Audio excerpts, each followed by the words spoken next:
Aaron Laubhan. How are you doing, man? Hey Keith, how's it going today? I've been pretty busy, but nice to have you on the show. How are you doing? I appreciate it. It's nice to be on your show. I've seen several of the episodes and can't wait to get started. Well, I appreciate you coming on, and I definitely appreciate you watching. You can see I think there's been a good progression on the shows, and I'm kind of figuring it out. And the new resolution is one thing that I'm really happy about. So here we go. And so, just as a brief introduction, Aaron has actually worked for me in the past. He's got extensive experience geosteering. He's kind of an OG, really, when it comes to it. He's been on the rig. He's worked for companies, he's worked for consultants, and he's worked on his own. So we're going to draw from his considerable depth of experience and see what he has to say. So, Aaron, why don't you just take a second to introduce yourself, and we'll get started. Hi, my name's Aaron Laubhan. I'm the chief geologist with GeoEssence, which is a geologic consulting company based here in Oklahoma City. We currently have active roles in active operations geosteering and like to do post geosteering analysis to help people understand their plays better and get rolling. It's really been a development of skills over a career that we like to give out and admit to the clients that we have. Have you guys been staying pretty busy? So it's always difficult as a consultant because there's so much competition out there, but yeah, we stay busy enough to keep things and pay the bills. Awesome. Yep, software is a part of it, finding the clients, and you're right, the competition is real. So why don't you step us through your career a little bit? Because, you started off in a pretty real geosteering role, technical, you're actually out there on the rig, mud logging too, if I'm not mistaken. But why don't you just kind of run me through some of it? Well, I graduated at the University of Arkansas, and the timing had it that right as I was getting out of there, the Fayetteville shale had kicked off. And at that point, I wasn't really an oil and gas guy, but I was a water guy that was helping source frack water for the team. And then eventually got into the well side aspect and worked my way on through there. So there was a lot of time spent in Conway, Arkansas. The Hmm. field for the Fayetteville play was, almost 100 miles wide. So there was a lot of time running around the countryside, chasing rigs and keeping the samples running. And really at first, geosteering was a consultant's game. The software was hard to get. We supplemented the decisions that were being made. But as the rig count increased, the Southwestern Indian wanted to bring the geosteering in-house. And that's really where I got my first experience with the software and kind of boots on the ground. Was it SES? No, we used Boresight Yeah. BHL software, where It was later in actually the my first one career. I used, I think. Yeah, I mean, it's a great software for, as a consultant. It was easy to set up. It was exactly what we needed to get each project done. And it was really one of the originals out there that wasn't really trying to be something bigger than it could be. And it got the job done. And a lot of people used it. A lot of people were using just spreadsheets at the time, honestly. I mean, That was slightly ahead of my time. I mean, we would take our logs and plot them up and try to use all the aspects of the field data that we gathered. And then we kind of at that operations role, which at Southwestern was not too time consuming for me because by the time the team had really gotten into full bore geosteering, I had moved on to Chesapeake. I was an operations dev geologist. Back then we were kind of like the Swiss Army knife of operations, where we dealt with the land guys, we dealt with the commission work, Mhm. regulatory, keeping the rigs running, building locations, and all those other fun things that. I actually do like that stuff. The kind of interacting with the different teams and, where are we going to put the pad? And, that's kind of fun interactive work, and you have to work around it, meet with the corporation commission people and figure out if you're going to be fighting with your neighbors and trying to get it all set. It's fun. That same kind of theme continued into AEP. And so that was very heavily like that there too. Basically I created, and you've seen my geoprogs. It was all born from that, where literally every department, basically a well was born, and we created a geoprog. So land, drilling, everybody had every piece that they needed to be able to do it. So that's wildly familiar with that. So, It's an and so how important long were you task. at Chesapeake? And what basins and plays did you work in? So my time at Chesapeake was a continuance of the Fayetteville Shale.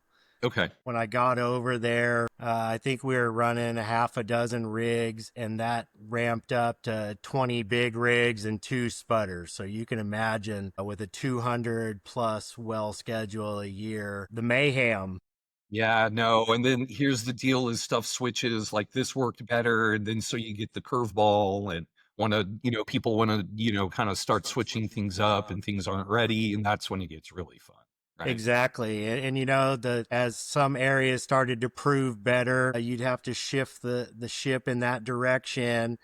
We learned by putting a lot of wells down with so many people in a group that the pregame planning was really critical in all this. Yeah. I mean, and I think you can agree with that too, that if you don't come to the plate with a pretty well thought out plan, that you're not You're in doing trouble. yourself and your investors and everybody on the team that helps support to get to that point really justice. Yeah, well, my whole shtick about planning, like that's the whole thing. I drill every well ahead of time. Like the drillers and everybody who gets my information basically gets a pre-drilled well. It's like this is what was here, or what will be here. And so no, that's a critical aspect. But it does start to get tough when you're running that many rigs. And so how many other geologists were you splitting this work with? So let's take the case example of 20 rigs. How many people did you have? Well, 20 rigs. We had a team of, I believe it was 12 geologists. Our supervisor, the supervising geologist, they got their money out of him. He did a really good job at keeping Mm-hmm. everybody. The manager, he did a great job at keeping the tasks flowing and explaining when there were hiccups in the process. We really refined, what the process was to getting a rig on the schedule in the first place. And then Mm-hmm. almost on a weekly basis, updating progs and getting group discussion down is this really what we want to do to get that plan of attack going down? Yeah. Juggling the seismic work, which was always gaining volume and being refined. It was really a run and gun situation that I How think the team structural did was pretty it well there? with. I mean, they sold parts of the asset twice and made a lot of money off of it. So I felt like the lessons we learned there were, kind of revolution to the industry in some aspects, which now we just kind of consider as day-to-day operations.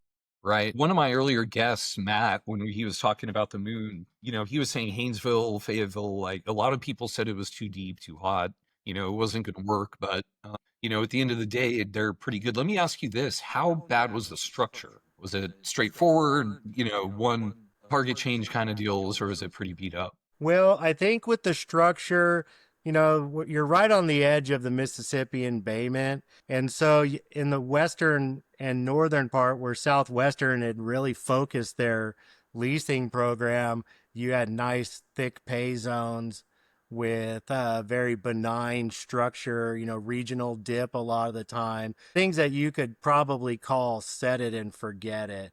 Yeah. We kind of got to the game a little bit later at Chesapeake on our first tier acreage, and the area that I was responsible had complex structure where you would have The remnants of normal faulting and reverse faulting episodes all in the same wellbore, and there's Yeah, no, it definitely can get pretty tricky nightmares. over there. The way the Gulf Coast and the whole thing lays out. So I can see And that. the structure was just half of it back then. I mean, the software we were using, which was called TerraView, it really didn't have the advanced modeling mathematics behind it. And it literally, I used the believe, TerraView at one plotted point vertical also. section versus TVD. So Right. take that into account when you're doing a I feel like I three-dimensional used fork out TerraView on well. something at one point, but okay.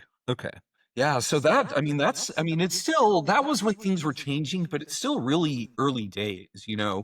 I think, you know, you were seeing a lot of more greenhorn young geologists getting thrown at it. And you were making an argument to me earlier about, you know, people still putting, you know, young, inexperienced people on the job. Personally, I think I do see a shift in the industry towards more experienced executives recognizing that, you know, in fact, everything rides on where you are in this rock.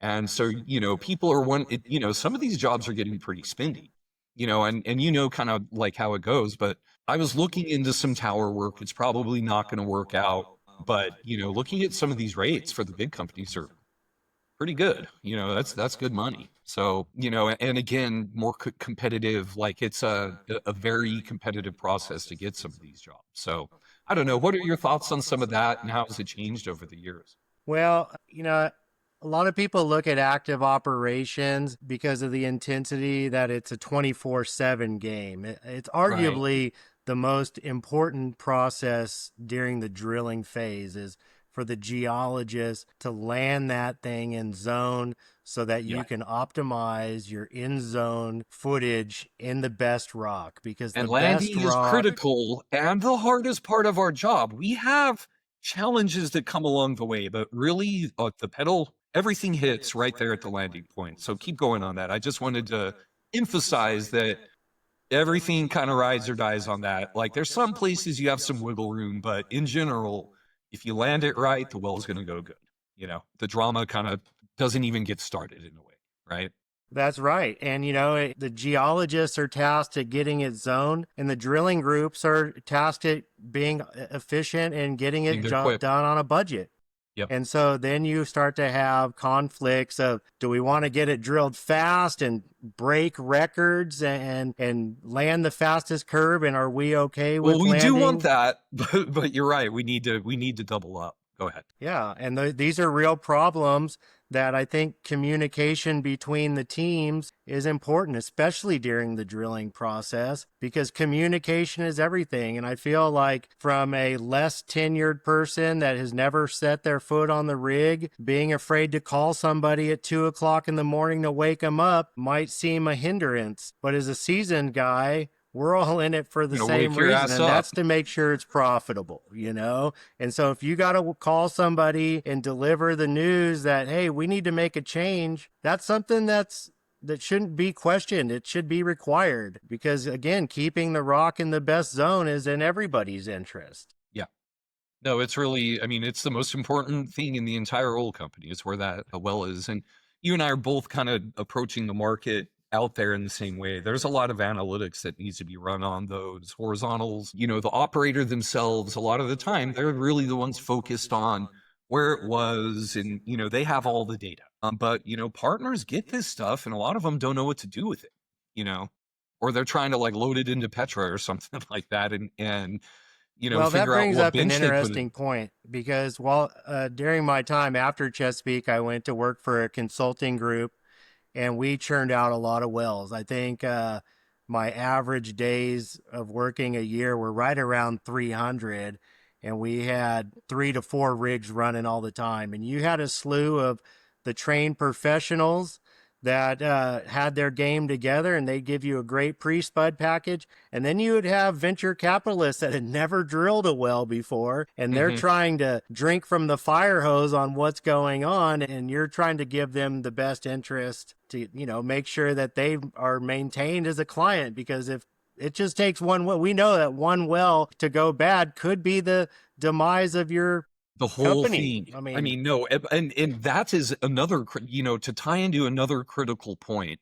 Like you said, so like a big company or you're dealing with someone like me, you're going to get like a really nice packet, like, you know, a cross section that shows what to expect, you know, nice mud log, you know, all the stuff that you need. Then you come in with like these small groups where they're putting it all on you. And my point here is that like those big companies, you have someone like me that's dealing with it, that's handed you something good. These people are putting you in a very authoritative and decision making position. And that's got to be really nerve wracking, to be honest with you. I wouldn't like that very much. I mean, I'm confident in what I'm doing, but that seems a little reckless and haphazard, in my personal opinion. to leave it completely with a consultant. You're not in the office with every day to make Sure. these kinds of critical decisions and plans for you. I mean, that's an interesting take.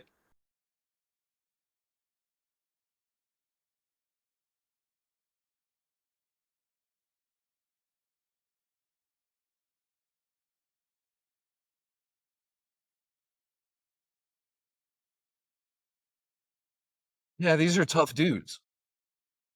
Yeah, yeah, yeah, In and you put down your like 500th well, it's kind of like, okay, let's sit back, let's find out first, let's find out who's upset, who's not upset, yeah.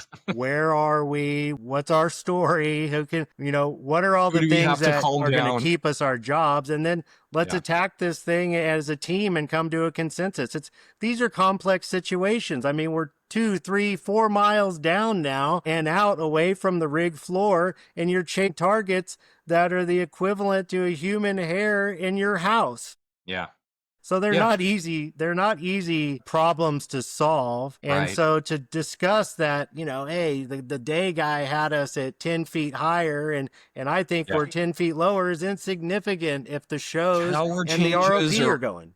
tower changes are critical, but you're bringing up another good point. And I've talked about it. If you listen to the company man interview that I did, a younger geologist is going to be more insecure about their not knowing something, and a more seasoned person can talk to the rig and be like, look, 90%, this is probably what's going on, but we're seeing some stuff that can do this. And there's a confidence that's required for them to go be able to talk to these men and tell them that you're not sure about something. This is one of the critical points in the communication between the rig and the geologist is being able to communicate the problem or the question that you have to people in a way that doesn't make them think you're freaking out, that you're not confident in what you're doing, and that you're giving them clear information and explanations, options. It's critical to the thing. And again, having somebody who's a rookie, number one, doesn't have that experience to draw on. And furthermore, again, the confidence levels and again the respect from the rig too. Let's just be real. So and that they'll sniff it out if you're not confident. I mean, they are highly in tune to this like relationship level, like they notice how long it took for you to text back type shit. So, so Exactly. it's the real deal. And you really did hit on a critical point there, I think. It's kind of funny because I started my career out on the rig, and there was a couple wells that we had steered on location. But when you're in a black shale, that's hard to tell. It's only so long before the guys on the inside go, well, maybe we don't need to have guys on the rig. So there was this big span in my career where I didn't go out on the rig and steer from the wells, but there was a point we had to turn down, and then I came back in. I started working for a service company, and I spent about a year and a half on the rig. And a Okay. lot of these things really came to insight that they have to trust you. You get Trust out is there on the huge. rig, you're talking Yes. to these guys, you're trying to use best practices. For example, one of the things I would do is I would draw my target zone on a whiteboard in there, and I would Hmm. put an arrow as the last point that we really were concerned on where we were at. So that when the company man came in, he would look at where we were. The MWD hand would look up and see where we were, the directional driller. And this was Hmm. just a real easy way for everybody to understand what we're working with. Yeah. Yeah. And little things like that over time that you get out there, and the first thing they wonder is, can I trust this guy or not? And after a couple of times out on the same rig, and you follow the same rig for a while, then they start coming to you and asking you for advice. And they become your buddies. The building of trust and confidence is the main thing and you're going to get tested by every new crew you're with. Guaranteed. Exactly. And the little bits of changes and the shift changes come up, and you have a change in location. People will come in and look at that and get upset. So you got to use your skills and your rapport to kind of figure out, are you mad? Are your boss mad? My boss Yeah. isn't mad. Yeah. So what are we really? Let's diffuse the situation, get back to being productive, and just make whole. And we can all, thrive in the successes and fast holes. Mhm. And when there's problems, own up to it and Yeah. say, look, And that's the other let's thing, do owning this. up to the We're all in it mistakes and together. problems and stuff. Like, listen, I've messed stuff up. You just have to own it and move on, because everybody does. Both sides are going to do it. And so and again, that's how you build trust. You don't want to point fingers. Hey, dude, it's basic. It's relationship 101. Let's be real. And so go into these kind of situations with respect and being humble, and I think you're gonna do well. And then just the experience and stuff. So, what are some of the most challenging places you've worked in terms of structure? That's my lane. I like the really tough stuff. So, what's some of the toughest stuff that you've had to deal with? Well, I would say that the embayment of the Fayetteville was definitely difficult. Hmm. There are some of the Woodford. Like You scoop get down stuff. into the Woodford, and you get some giant faults Yeah, the good that ones. you're never going to stay in zone when you cross that fault. So now you get No, the game of, but did you we can cut plan it and around where them. are we? Well, and here's the thing, and again, there's a lot of times when you pre-plan, because we're getting into my lane. I love this structure stuff. Give me a 50-foot fault at the landing. We'll deal with it. Because the truth is, 3D always helps, and you've probably had enough experience with it to know it's not an exact picture, right? Like there's still interpretation. Like no matter in the geosciences, like there's usually a strong amount of interpretation involved, especially the deeper you get. But I really like these big faults, and there's just ways to mitigate it. And you have to let the drillers know. Look, you show them the picture. You've got this fault that is big with big offset, and you can show them and be like, look, dude, like there's going to be half a stand here that we're not going to know shit from Cheyenne. And you're just going to have to close your eyes and drill, Yeah. and it's going to be okay. But going into it ahead of time, now you don't tell them about it ahead of time, or be like, hey, there's a big fault at the beginning, and don't go into great detail, and then call them up and not know where the hell you are. You've got this erratic gamma, and you've got everybody at the rig panicking. Bad move, guy. Yeah. So you got to be explicit in the pre-planning, and this kind of stuff works out. It's gonna fault into place. Like it always works out. And the throw may not be as big as we thought, but you can make these adjustments and get to where you need to be, most of the time. It's the pre-spud meeting is critical, because you get into those situations and then you really don't look like an idiot when you cut a big fault, because everybody knows you were expecting it. Don't try to hide that stuff. I mean, Yeah. with the craziness that geology is, I think I recall one of the wells we drilled with Revolution that you basically said, hey, we're going to drill out the side of a cliff. Yeah. So you were We don't watching know that what well. exactly Was that the one where you were we're going to watching? be. Yeah, dude. Like, no, we had to drill through the channel and into the wall. And that's awesome. I mean, that's what it's Yeah. When you get into, recently, I've been working a lot more in the South Texas and the Eagleford and Chalk Eagleford, and getting more into using the real-time 3D volumes with a software package now. And it's amazing some of when you get a really good seismic volume and you think you have a great geosteering model that doesn't rely on the seismic, that when you go back to tie it all together, how much that seismic can or can't help you. Dude, and it's amazing, sure. some of the smaller level order structures that you see that Right. you're like, this was a great interpretation. It fits every of the offsets. But then you start to bring in the seismic, and in the past you didn't really have that. You would have to take a screenshot or get that from the Yeah. geophysicist, and you would paste it in the background, and you would wonder if you were on strike with it or not. But Yeah. now the softwares are becoming a lot more easy Yeah. to use, if you will. And the one that you use is really easy to do the 3D part of it, isn't it? Right. Yeah. I've been using Zone View here for a little while. And I will say that before starting to use Zone View, I was always skeptical of, my previous runs with seismic kind of was defensive. Matter of fact, in the Chesapeake days, it was such a problem that I came up with this software supplement called Steering Buddy. And it basically took the pre-drill seismic plan and allowed us to post the geosteering model in real time on top of that, just so Nice. that by the end of the well, the geophysicist can say, well, I was right the whole time. Look, here it is. But The we had a before and geophysicist is after, and next. now we can do in real time with the stuff there for you. And if your geoscientist or the client is updating their seismic in real time, they can update the volume, and boom, we can look That's at cool. it in a real-time collaborative workspace and get the job done where everybody's happy and nobody's left guessing. Dude, that's a great feature. And I've had to integrate, and I'll be honest, I never, because I wouldn't pay for the upgraded, cloud stuff. I'm a kind of a cheapskate still. So I did have to do what I would do is I would have Mark, I would give him a well plant. He would take it into Kingdom and he would put it in the true whole configuration. And he would just cut it right along the well bore. And so I'd make sure that I was in the same thing in my software, put it in there, and I'd work with it that way. But I've been begging them for a while to just, why can't I just do the 2D Segway line in this cross section? I don't see why I have to load it all the way on the server for this, dude. I don't need the 3D volume. Anyway, no, I still kind of jank through it, but it certainly is a nice feature to see, that kind of deal, and that you're actually able to utilize it. That's good for Zone View and you.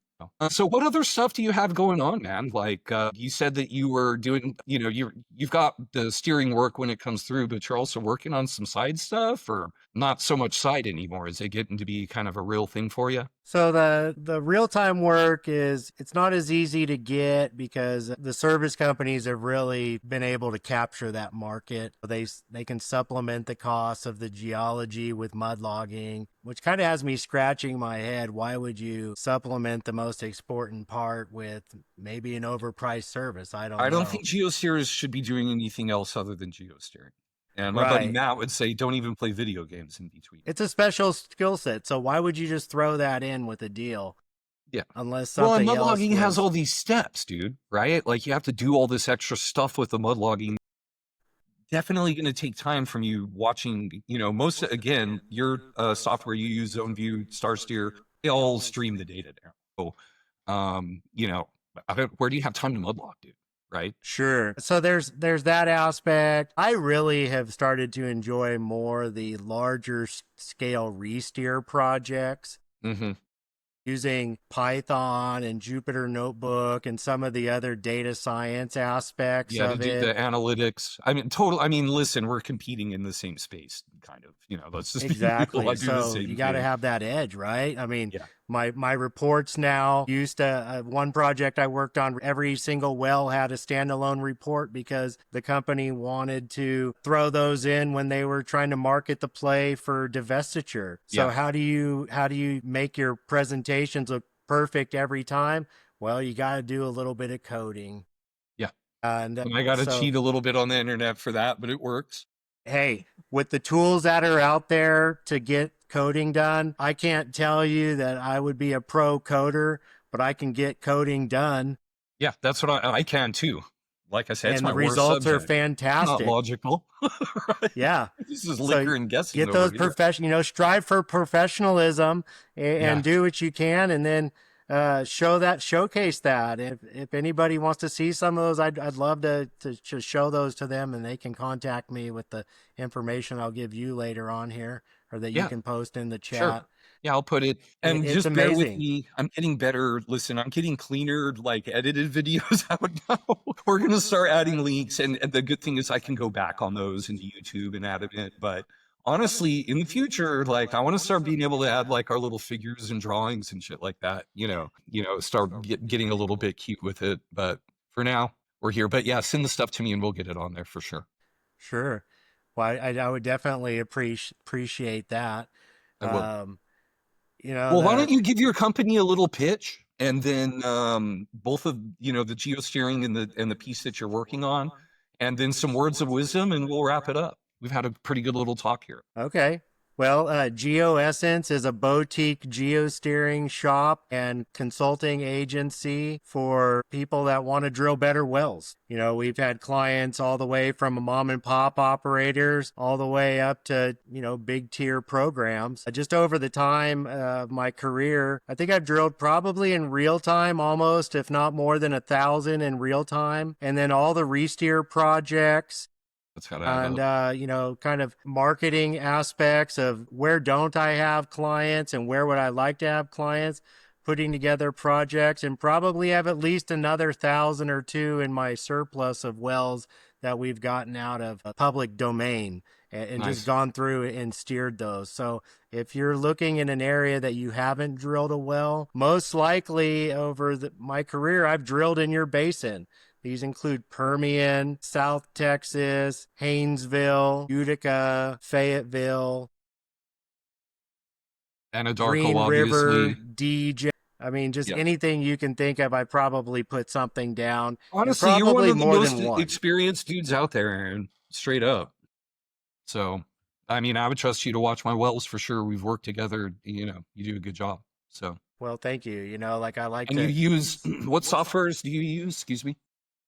So I've used most of the softwares that are out there, and kind of being a jack of all softwares at this Me point. too. I believe in that. It's really, what does the customer want you to use? What's in their budget? And then if you've got a basic setup, what can you use to supplement that with Python programming, or even just using their own pre-spud package, and just really aim to make the best well that they can, so that when it comes back to it, we can say, hey, like the EUR may not have been the highest, but here's some possible reasons for that.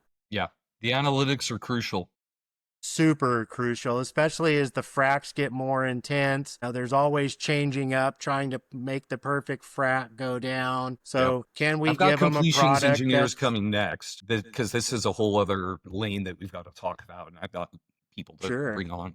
And a lot of people that have broke out through the more modern service oriented, where you start out as a mud logger and work your way into an operations or well site geologist role, they haven't had that opportunity to sit back and listen to the rhetoric in a reservoir meeting Right. or a team meeting that involves drilling engineers to understand, did the fudge numbers really to make the report look pretty? Is that something that is having an effect on the bigger scheme? Yeah. And then the last thing you want is to have a geosteering report go down and then get done with that well and drill the offset and realize that the previous well's been a bust. And those are all real-time issues that are hard to navigate as a consultant. But fortunately, in previous roles and through just the statistics, I've been able to navigate some of those and learn from them so that your projects don't have those same issues,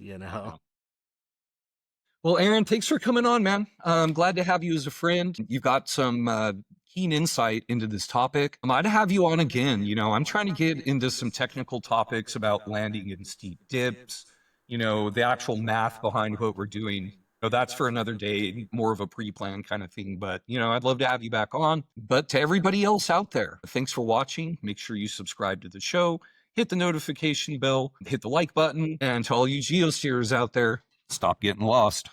Thanks. Work